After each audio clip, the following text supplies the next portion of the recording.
Hello children, how are you all? I'm sure you all are doing really good. So children, in English grammar, our today's topic is comprehension passage. So let's start the chapter. Comprehension means the ability to understand. Comprehension का मतलब क्या होता है? किसी चीज़ को समझने की आपकी क्षमता. The main idea behind comprehension is to test the student's ability to grasp the meaning of the given passage and to answer the question correctly. बच्चों comprehension के पीछे क्या मकसद है? अगर नहीं तो बच्चों comprehension के पीछे क्या मकसद होता है? इसमें students की अंडरस्टैंडिंग एबिलिटी को जांचा जाता है. ठीक है, कुछ पैसेज यहाँ पे दिए जाते हैं बच्चों को पढ़ने को. ठीक है, अब उन्हें कितना वो समझ में आता है और वहाँ पे कुछ क्वेश्चन उन्हें दिए जाते हैं. अगर वो उसे समझ गए तो वो उन क्वेश्चन को क्या कर पाते हैं? इजीली आंसर कर पाते हैं. ठीक है, जैसे कि यहाँ पे comprehension 1 आपको एक पैसेज दिया गया है. Read this passage that has a delightful conversation between a grandmother and her daughter. Once my grandmother shared with me her experience of visiting a village fair. I was small and accompanied my father to the village fair. It was an annual affair and therefore cherished. People from nearby villages used to visit the fair. They used to travel with their families on bullock carts. The wealthy farmers would come proudly seated on tractors, began my grandmother. The Mela ground was prepared and decorated with ribbons and colorful stalls. The major attraction was the dangerous bike ride.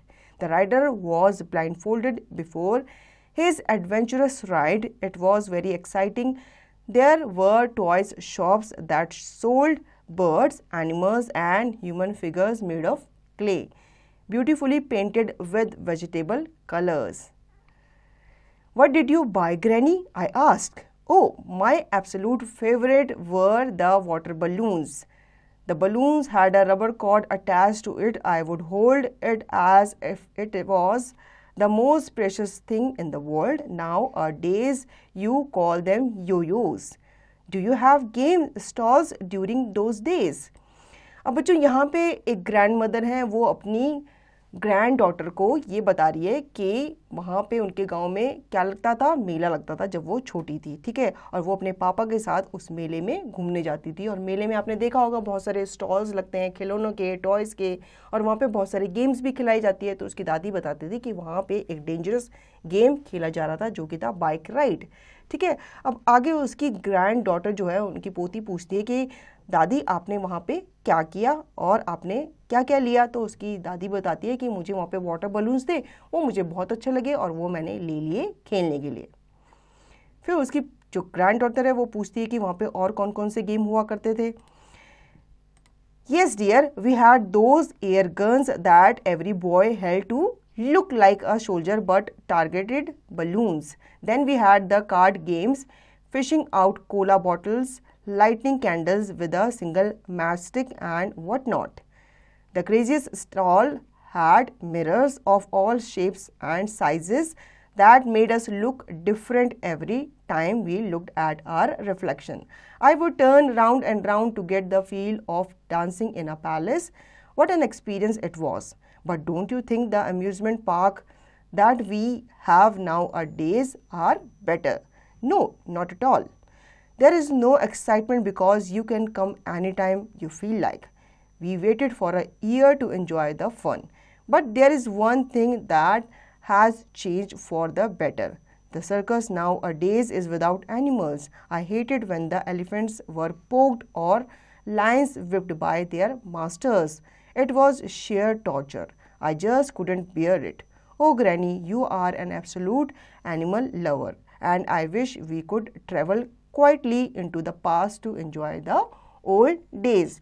अब उसकी granny जो है वो आगे बताती है मेले के बारे में कि मेले में बहुत सारी चीज़ें हुआ करती थी. ठीक है, हम बहुत इन्जॉय करते थे.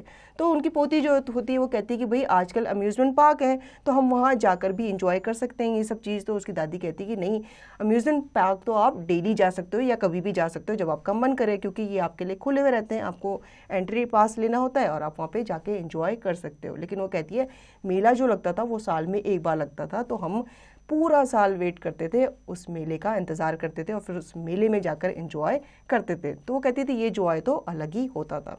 फिर वो कहती थी कि वहाँ पे सर्कस भी हुआ करता था जिसमें बहुत सारे एनिमल्स थे, लेकिन वो कहती थी कि वो एनिमल्स को क्या करते थे, पोक करते थे, उन्हें लाठी से मारते थे, स्टिक से मारते थे, तो ये चीज़ मुझे बिल्कुल भी पसंद नहीं थी। तो उसकी पोती जो होती है कहती कि दादी आप तो एक ट्रू एनिमल लवर हो, ठीक है। तो वो कहती काश मैं भी आपके साथ पास्ट में जा पाती और मेला क्या कर पाती, एंजॉय कर पाती। तो बच्चों ये था पैसेज एक कन्वर्जेशन के ऊपर जो किसके बीच में था, दादी और पोती के बीच में। अब यहाँ पे बच्चों कुछ क्वेश्चंस दिए गए हैं, ठीक है, आपको इनके आंसर खुद से देने हैं। हम चलते हैं अपने नेक्स्ट कंप्रीहेंशन की तरफ। Comprehension 2, read this passage about the story book and how it came to this world. I am a story book, nice, fat and good looking. I have just come into the market. My author is Miss Smiley Joes. She has written many stories, compiled them, and here I am in the final form. It is very tough job to bring me into this world, and I will tell you how it begins. Miss Smiley writes lovely stories for children and calls it a manuscript. Now, just writing and keeping them aside is not enough. Children should read them too. So, the author finds a publisher who is someone who will give the manuscript a form of a book. This means spending a lot of money. The publisher goes through the stories and judges it from the point of view of the reader. If he feels that it is going to sell, he will invest to earn profit for himself and the author. तो बच्चों यहाँ पे story कौन narrate कर रहा है, एक book narrate कर रही है। वो कहती है कि स्टोरी लिखने में बच्चों बहुत मेहनत लगती है। जो राइटर होता है वो पहले सोचता है, फिर इंफॉर्मेशन कलेक्ट करता है किसी टॉपिक पे और फिर वो स्टोरी लिखता है, ठीक है। फिर वो बुक जो होती है वो कंप्लीट होती है क्योंकि उसमें पेजेस होते हैं, ठीक है। आप पेजेस पलटते हो, पेजेस फिल किए जाते हैं और फिर उन पेजेस को बाइंड करके एक बुक में रखा जाता है और फिर उस बुक को एक अच्छा सा कवर दिया जाता है, फिर उसको सेल करने के लिए मार्केट में भेज दिया जाता है। तो ये स्टोरी कौन सुना रहा है, एक स्टोरी बुक सुना रही है कि मुझे किसने लिखा है, मुझे स्माइली जोस ने लिखा है। In my case, I passed through many hands. One Miss Perfect, who is called the editor, read each story line by line, looked at every page and every word. She was happy with the content. Then a cover designer worked on me. He actually went through the stories, sat with the editor, and finally met Miss Smiley with a set of designs. A cover page was ready then with the title, The Speaking Tree. It contained tales from near and far about animals that cheered and insects that spoke, about fairies who befriended the wicked cats. Oh, it was a bonanza. Then I was brought into this world of readers with great pomp and show. The function was attended by some well-known people who were parents, teachers, children, and the media. People from the newspapers, televisions, and magazines. I was released by the author who liberated me from the bondage of a wrapping sheet and ribbon.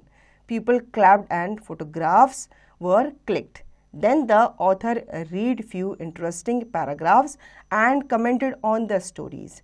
Some copies carried the signature of the author called autographed, but some children asked for a personal dedication. Oh, I felt bullied when I was being pushed into the hand of the authors for inscription. ठीक है बच्चों, अब story book बता रही है कि मेरे case में क्या हुआ था। मैं बहुत हैंड्स, मतलब मैं एक हाथ में नहीं रही, मैं काफ़ी हैंड में गई। अब लोग पढ़ते हैं और बुक्स को क्या करते हैं, आगे फॉरवर्ड कर देते हैं, फिर आगे और लोग उसे पढ़ते हैं और आगे उसे फॉरवर्ड करते जाते हैं। तो वो बताता है कि मिस परफेक्ट जो थी एक एडिटर थी, ठीक है। उन्होंने मेरी स्टोरी की हर एक लाइन पढ़ी, ठीक है, उन्हें वो अच्छी लगी तो उन्होंने उसका कवर डिज़ाइन करने के लिए एक आदमी को बोला, ठीक है। तो हम सब बैठे, मेरे जो ऑथर थे जिसने मुझे लिखा था, एडिटर, और वो जो डिज़ाइन करने वाला था वो बैठा था, ठीक है। फिर उसने भी स्टोरी पढ़ी और उसने स्टोरी के बेस पे मेरा कवर बनाया और मेरे टाइटल भी मुझे दिया गया। क्या टाइटल था? द स्पीकिंग ट्री, ठीक है। इस तरह से उसको टाइटल दिया गया। फिर एक इनॉग्रेशन सेरेमनी रखी गई, मतलब उस बुक का इनॉग्रेशन किया गया। उसको पहले कवर किया गया, फिर उसको रिबन से बांधा गया, फिर चीफ गेस्ट वगैरह बुलाए गए थे और उस बुक को इनॉग्रेट किया गया, मतलब सबके सामने पब्लिश किया गया फर्स्ट टाइम। तो वहाँ पे टीचर्स भी थी और बच्चे भी थे और उनके पेरेंट्स भी थे, तो सबने क्लैप किया जब मेरा इनॉग्रेशन हुआ। ये कौन बोल रहा है? ये बुक बोल रही है। तो इस तरह से वो कहती है मेरा इनॉग्रेशन हुआ, और सबने सिग्नेचर लिए किसके, ऑटोग्राफ लिए किसके, ऑथर के उस बुक में, और सबको बुक्स क्या की गई, डिस्ट्रीब्यूट की गई। तो बच्चों आपको स्टोरी समझ में आ गई है। स्टोरी किसकी है? एक बुक की है, स्टोरी बुक की, जो अपनी कहानी खुद बता रही है। ठीक है, अब आपको यहाँ पे कुछ क्वेश्चंस दिए गए हैं, उसके आंसर आपको खुद से देने हैं। अब हम बात करेंगे हमारे थर्ड कंप्रीहेंशन की। Read this passage about a curious boy. Shiny was such a curious boy, he was a loner too. He did not have many friends and was seen roaming around in the thick woods. What do you think he visited the woods for? Picking berries? Oh no. He was always on a lookout for the way towards the wicked forest cutters. It all started when one day he met a black cat wearing a red sweater. He followed her quietly, but suddenly it turned around to meet his gaze. Shiny stepped in beside her and they strolled together. The cat did not speak but did not mind Shiny. Then suddenly a green light flashed and the cat turned that way. Shiny realized that it was a guiding light, but where was it leading them to?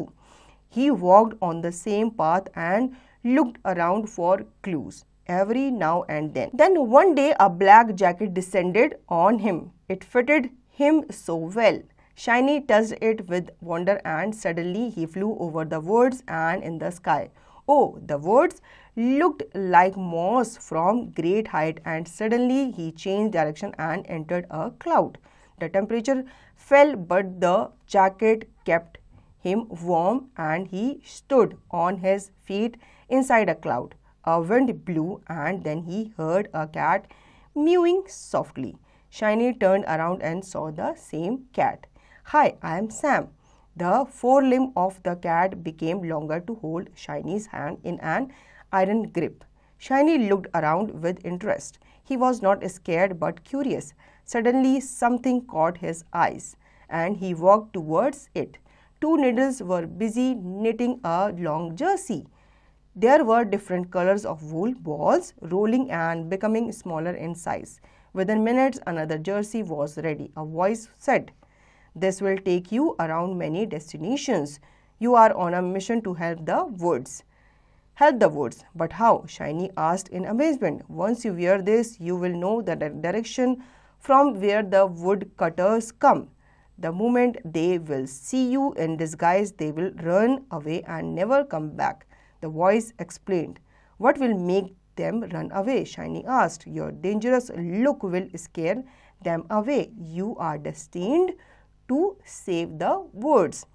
बच्चों ये story है एक curious boy के, जिसे बहुत curiosity होती थी। ठीक है, अब उसे जानना था कि जो वुड कटर्स होते हैं वो जंगल में लकड़ी काटने क्यों जाते थे। उसको बचाना था ट्रीज़ को। ठीक है, वो नहीं चाहता था कि जंगल के जो ट्रीज़ हैं वो काटे जाएं। तो वो कोशिश में लगा रहता था कि भाई मैं इन वुड कटर से बात करूं या इन्हें जंगल से भगा दूं। एक दिन वो जंगल में गया था, तो जंगल में उसे क्या मिली? एक कैट मिली। अब वो कैट थोड़ी सी उसे मिस्टीरियस सी लग रही थी, अजीब सी लग रही थी, तो उसने उस कैट का क्या किया? पीछा किया। ठीक है, अब वो कैट जो थी उसने भी देखा कि जो ये बॉय है शाइनी, ये मेरे पीछे पीछे आ रहा है। फिर वो अचानक से उसके सामने एक ग्रीन कलर की लाइट जली और वो उसके अंदर क्या हो गई? एंटर हो गई। अब शाइनी जो लड़का था वो सोच रहा था कि ये जो लाइट है, प्रकाश है, ये कहाँ से आ रहा है, ये मुझे कहाँ लेकर जाएगा। तो वो भी उसके अंदर क्या हो जाता है? एंटर हो जाता है। तो वो वहाँ पे देखता है कि एक बहुत ब्यूटीफुल सा वर्ल्ड है और वहाँ पे उसे एक ब्लैक कलर की क्या मिलती है? जर्सी मिलती है, जिसे वो पहन लेता है। ठीक है, आगे वो पहन लेता है तो वो उसे थोड़ा सा अजीब सा लगता है कि भाई इसे पहन कर मैं अजीब सा लग रहा हूँगा। तो फिर उससे सेकंड डे दोबारा से वो कैट मिलती है और दोबारा से वो कैट कहाँ जा रही होती है? एक बड़े से ग्रीन कलर के प्रकाश लाइट के अंदर जा रही होती है। फिर वो वहाँ जाके देखता है दोबारा से कि भाई यहाँ पे कौन है जो ये जर्सीज बनाता है या ये स्वेटर्स बनाता है, नेट करता है। तो उसने जब सामने देखा तो उसे सिर्फ 2 जो निडल्स होती हैं जिससे हम क्या बनाते हैं, स्वेटर बुनते हैं, बस उसे वो 2 निडल्स निट करती हुई नजर आ रही थी। अब उसमें से स्वेटर बन जा रहा था। अब वो स्वेटर हर किसी को दिया जा रहा था। तो शाइनी को ये पता चल चुका था कि उसे चुना गया है वुड्स को बचाने के लिए, मतलब जंगल को बचाने के लिए, जंगल को जो काटे जा रहे हैं उनको सेव करने के लिए उसे क्या चुना गया है, सेवियर चुना गया है। तो उसे आवाज़ आई कि भाई तुम ये जर्सी पहन लो और उन वुड कटर्स को जंगल से भगा देना। तो वो कहता है कि मैं तो अभी एक छोटा सा बॉय हूँ, मैं कैसे उनको भगा पाऊंगा, उनके हाथ में तो कुल्हाड़ी होगी, उनके हाथ में बड़े बड़े हथियार होंगे, तो मैं कैसे उन्हें डराऊंगा और कैसे भगाऊंगा। तो वो उसे बताते हैं कि भाई जैसे तुम इस जर्सी को पहन लोगे, ये मैजिकल जर्सी है, तो तुम एक क्या बन जाओगे, एक घोस्ट बन जाओगे और तुम उन्हें ईजिली डरा पाओगे और उन्हें जंगल से भगा पाओगे। ठीक है, तो ये थी स्टोरी किसकी, शाइनी बॉय की, जो चाहता था कि भाई जंगल की लकड़ियाँ कटने से बच जाए। ये उसका एक अच्छा उद्देश्य था कि भाई जिस उद्देश्य पे वो काम करना चाहता था और उसने काम भी किया। ठीक है, तो बच्चों यहाँ पे इससे रिलेटेड आपको कुछ क्वेश्चंस दिए गए हैं, उन क्वेश्चन का आंसर आपको पैसेज पढ़ के देना है।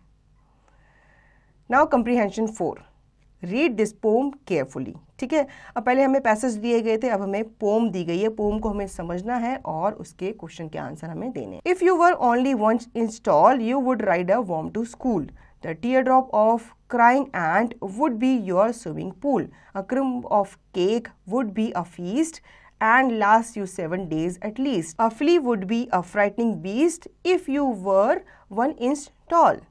If you were only 1 inch tall, you would walk beneath the door, and it would take about a month to get down to the store. A bit of fluff would be your bed. You would swing upon a spider's thread, and wear a thimble on your head if you were 1 inch tall. You would serve across the kitchen sink upon a stick of gum. You couldn't hug your mama, you just have to hug her thumb. You would run from people's feet in fright. To move a pen would take all night. This poem took 14 years to write cause I'm just 1 inch tall. तो बच्चों यहाँ पे port जो है वो imagine कर रहा है या आपको इमेजिन करने के लिए कह रहा है कि अगर आप 1 इंच टॉल होते तो क्या होता, आप एक वॉर्म की तरह स्कूल जाते रेंगते हुए। ठीक है, किसी की ईयर ड्रॉप आपके लिए क्या बन जाती, स्विमिंग पूल बन जाती, मतलब किसी के जो आंसू होते हैं ड्रॉप्स वो आपके लिए क्या बन जाते, स्विमिंग पूल बन जाते, मतलब आप उसमें डूब जाते अगर आप सिर्फ 1 इंच टॉल होते। ठीक है, एक जो केक का छोटा सा पीस होता वो आपकी क्या बन जाती है, दावत बन जाती, और वो इतना पीस आपके लिए इतना खाना हो जाता कि वो 1 हफ्ते तक चलता आपके लिए। मतलब आप इतने छोटे से होते कि आपको जो बाकी के कीड़े होते हैं वो आपसे बड़े होते साइज़ में, तो वो आपको डराते, और अगर आप किसी वॉल पे चढ़ते या किसी दीवार पे चढ़ते, डोर पे चढ़ते, तो आपको 1 मंथ लगता वहाँ से नीचे उतरने में। तो बच्चों यहाँ पे वो इमेजिन करने का बोल रहा है कि अगर आप स्पाइडर के थ्रेड में फंस जाते तो वहाँ पे आप क्या करते, स्विंग करते। क्यों, क्योंकि आप एक छोटे से 1 इंच टॉल इंसान होते या एक कीड़े होते। ठीक है, आप सर्व करते किचन की सिंक में। अब किचन की सिंक आपके लिए क्या होता है, उसमें जो पानी भरा होता है वो बहुत बड़ा समुंदर होता है, तो वहाँ पे आप क्या कर रहे होते, सर्फिंग कर रहे होते, किस पे, स्टिक ऑफ गम पे। ठीक है, अपनी मम्मा को आप कैसे हग करते, आप उनको पूरी तरह तो हग नहीं कर पाते, तो आप उनका एक थंब जो होता है आप उसी को ही हग कर पाते, क्योंकि आप क्या हो, बहुत छोटे से हो। तो यहाँ पे बताया गया है कि उसने इस पोम को लिखने में 14 ईयर्स लगा दिए, क्योंकि वो कह रहा है कि मैं खुद जो हूँ क्या हूँ, 1 इंच टॉल पर्सन हूँ, तो मुझे लिखने में बहुत ज़्यादा टाइम लग गया। कितना टाइम लग गया, 14 ईयर्स लग गए इस पोम को लिखने में। तो बच्चों आई होप आपको ये पोम समझ में आ गई। ठीक है, अब यहाँ पे आपको इससे रिलेटेड क्वेश्चन दिए गए हैं जिनके आंसर आपको खुद से देने हैं।